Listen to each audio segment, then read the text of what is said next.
You check under the bed and make sure there's no Disney executives under there. Oh, not again. Yeah, only this time, it wasn't just me.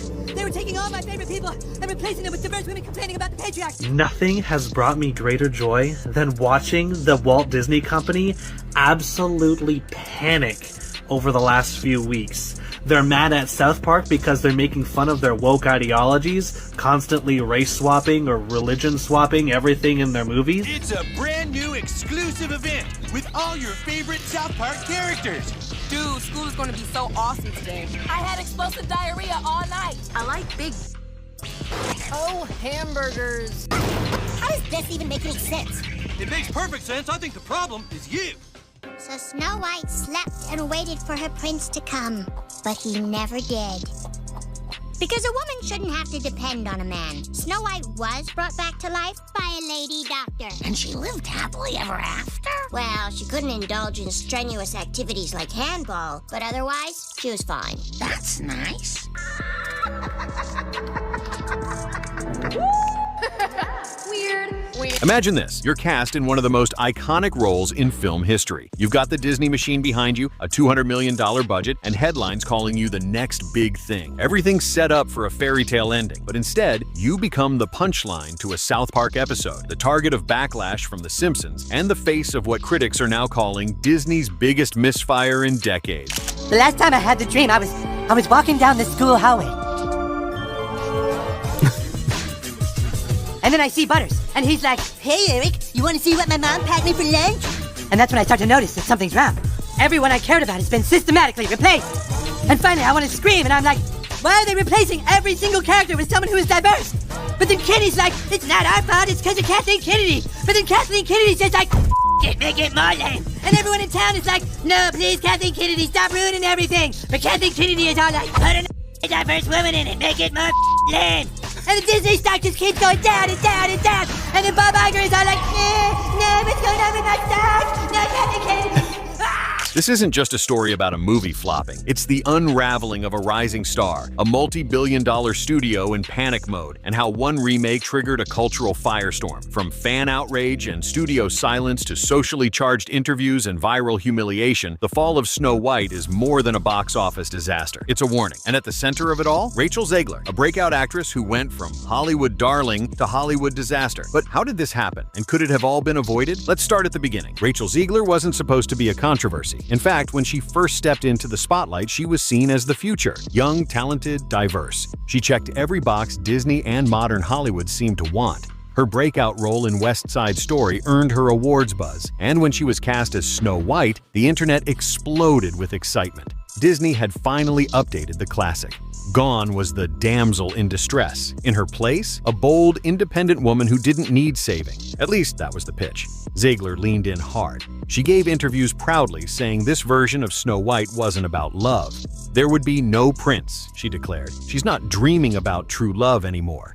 And that's where the cracks started to show. Because while Hollywood praised the bold direction, fans of the original weren't so impressed. Generations had grown up with the classic tale, a story of kindness, innocence, and yes, romance. But Zegler's tone didn't feel like a reinterpretation. It felt like she was mocking the original. She went viral for calling the prince a stalker and saying the old movie was weird. Even people who liked her started wondering, why take a role you clearly don't respect? And it didn't stop there. Old interviews resurfaced, showing Zegler criticizing former presidents, mocking certain audiences, and promoting social ideologies that, whether you agreed or not, felt totally disconnected from the Disney brand. This wasn't just a casting decision anymore. It was starting to feel like a social statement. Suddenly, the fairy tale was getting ugly. The focus wasn't on the film, but on the actress. And for a studio that banks on mass appeal, that's a nightmare. But it wasn't until South Park entered the chat that things truly exploded. If there's one rule in entertainment, it's this. You never want to be roasted by South Park. That means you've become a cultural lightning rod, and not in a good way. That's exactly what happened to Rachel Zegler. In the viral South Park special titled Joining the Panderverse, the creators didn't just poke fun at Snow White, they obliterated it. The parody film inside the episode was called Woke White, and it was basically everything the public had accused Disney of becoming, a preachy, tone-deaf, sanitized version of a beloved story. And who played the new Snow White in their version? A self-righteous, humorless actress modeled unmistakably after Zegler. The character lectures the dwarfs, she lectures the prince, she even lectures the audience. And in case the message wasn't clear, the line, "This isn't your childhood fairy tale anymore," deals deal with it was delivered with such smugness, it instantly became a meme. Social media exploded. Woke White started trending. Clips of the episode circulated millions of times. And people weren't just laughing, they were agreeing. Fans who'd once been on the fence were now turning against the film. And the worst part? Zegler allegedly tried to get the episode pulled. According to rumors from Comedy Central insiders, Zegler's team reached out to have the parody banned or censored. It didn't work, of course, because if South Park is known for anything, it's not backing down. In fact, the move only amplified the controversy. It painted her not just as sensitive, but as someone trying to silence comedy, a cardinal sin in a post-cancel culture era. What started as a funny cartoon quickly became a serious blow to both Zegler and Disney. Viewers now felt like they were being scolded for enjoying classic stories, and instead of defending their star, Disney stayed eerily quiet. And while South Park was making headlines, the next betrayal came from inside the house, from Disney's own backyard. You know you've hit a cultural nerve when The Simpsons, the show that's poked fun at everyone from presidents to pop stars, turns you into a punchline. But this time, it wasn't just a joke. It felt like a warning shot from inside Disney's own empire. In a recent episode, The Simpsons didn't name Rachel Zegler directly, but the reference was crystal clear. A character eerily similar to her went on a roast about fairy tales and how princes are predators, mimicking nearly word for word what Zegler had said in past interviews. The message wasn't subtle. Even Disney's longest-running property seemed fed up with the Snow White drama. That's the part that stunned people. The Simpsons is owned by Disney. This wasn't outside criticism. This was internal. It was as if Disney was trying to distance itself from the controversy without actually saying it out loud. Silent damage control. But the backlash didn't stop at animation. There were whispers from inside the industry too. Rumors started swirling that Jack Black, who worked with Zegler on the Hunger Games' Ballad of Songbirds and Snakes, privately called her hard to work with after press tours became tense. Some claimed media consultants were brought in by Disney to coach her, not for acting, but for interviews, to keep her from saying anything else that could go viral for the wrong reasons. Even on set, reports of tensions grew. Directors allegedly grew tired of her self-serious attitude. Crew members weren't allowed to discuss certain topics around her. PR handlers hovered at every interview like bodyguards with earpieces. Suddenly, the narrative shifted. Zegler wasn't being attacked unfairly. She was feeding the fire. She had become the story, and not in a good way. And worse, Disney was paralyzed. They couldn't recast her, they couldn't shut her up, and they definitely couldn't cancel the movie. It was already deep into production. So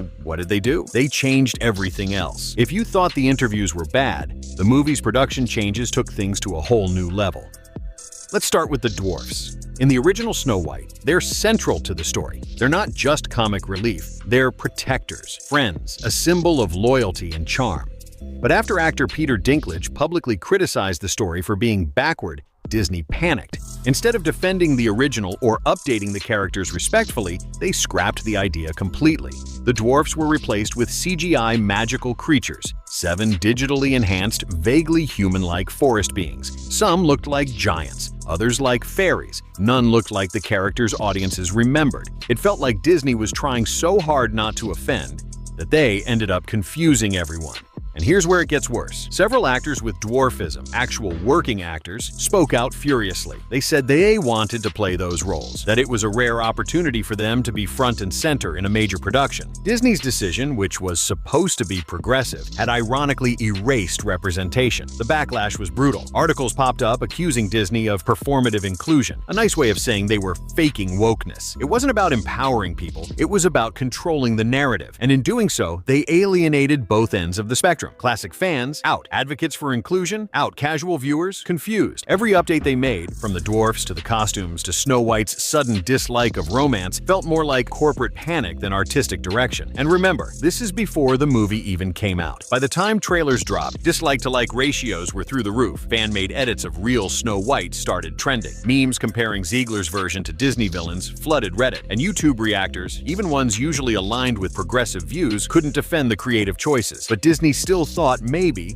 the film would find its audience. Then came opening weekend, and it was worse than anyone expected. The numbers were supposed to tell a different story. Even with all the backlash, even with the memes, the media storms, and the endless ridicule, there was still hope inside Disney. Hope that curiosity would win out, that people would show up just to see what the fuss was about, that despite everything, Snow White would pull through. It didn't. In its opening weekend, the film pulled in just $43 million to not horrible if your movie cost $20 million.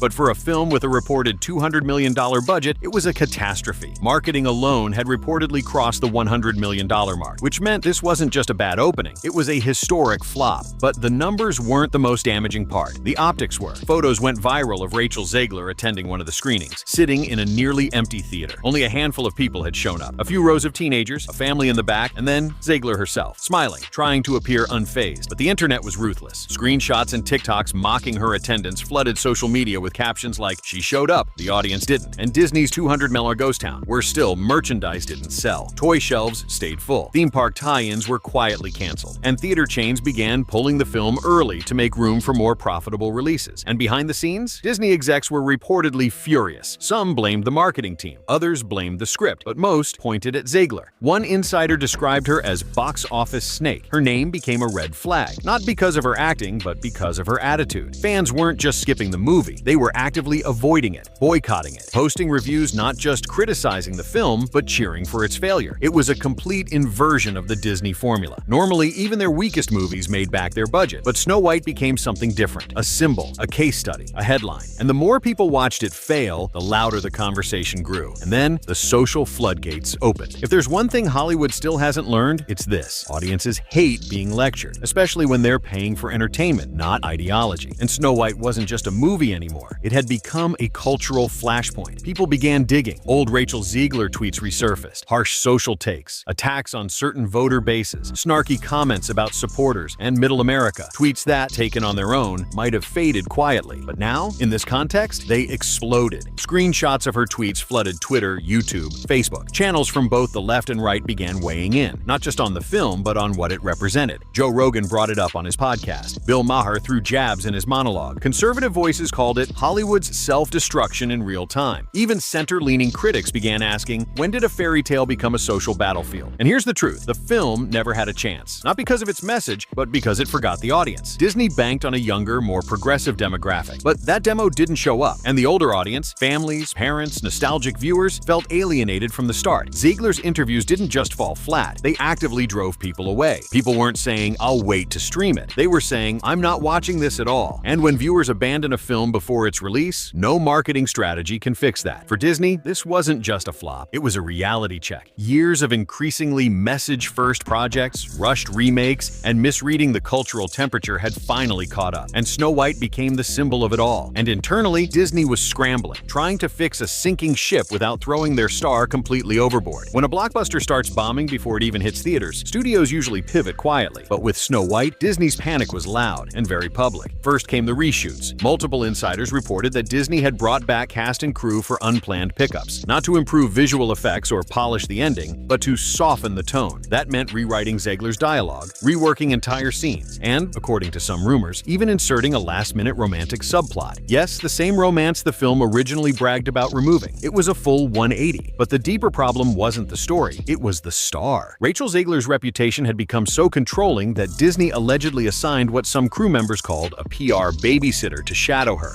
Every interview, every red carpet, every Instagram live, someone from the studio was reportedly there coaching her in real time. And it didn't stop there. Articles that had previously hyped the movie began quietly vanishing. Magazine profiles were postponed. Even YouTube trailers had their like/dislike ratios hidden, a move Disney rarely uses unless a project is getting heavily ratioed. Meanwhile, the studio scrambled to reframe the narrative. They started pushing more behind-the-scenes footage, more inclusive messaging. They shifted focus toward the ensemble cast and new magical creatures, hoping to drown out Zegler's now viral quotes. But nothing stuck. The memes were louder, the parody clips were more shareable, and every attempt to pivot felt like desperation. Zegler, once called a new kind of Disney princess, was now seen as a warning sign, a symbol of what happens when studios prioritize optics over story, controversy over character. And as Disney tried to do cleanup behind the scenes, the industry at large began asking bigger questions. Because this wasn't just a failed movie, it was a turning point. Snow White wasn't just a cautionary tale for Disney, it was a wake-up call for the entire industry. For years, Hollywood had leaned into reboot culture, banking on nostalgia while layering in modern messaging. Sometimes it worked, other times it fell flat. But Snow White marked something different, a full-scale rejection not just of a film, but of a trend. Audiences weren't rejecting progress, they were rejecting preachiness, the feeling that they were being talked down to, that movies were becoming lectures instead of of stories, and suddenly studios started paying attention. In the months following Snow White's collapse, other projects were reportedly put on hold. Marketing strategies were retooled. Executives at streaming platforms began prioritizing original content over reboots, and for the first time in years, casting announcements were being scrutinized not just for diversity, but for tone. The conversation had shifted. It wasn't, is this inclusive anymore? It was, is this good? Rachel Zegler's fall from grace became the industry's mirror, a reflection of everything that had gone wrong. The over-reliance on remakes, the overconfidence in social messaging, the assumption that audiences would always show up no matter what, but they didn't. And for Hollywood, that hurt more than any headline. In a world where perception is everything, Rachel Zegler's journey from rising star to lightning rod wasn't just a PR failure. It was a narrative collapse. She had the talent, the platform, the opportunity of a lifetime. But whether it was bad advice, unchecked ego, or simply the wrong project at the wrong time, her version of Snow White became a cultural punching bag. And as the dust settles, one truth remains clear. You can't force an audience to love a story, especially when the story doesn't seem to love them back. Disney played big, and it lost big. And for Rachel Zegler, the question now isn't whether she'll bounce back, it's whether anyone still wants to follow her fairy tale.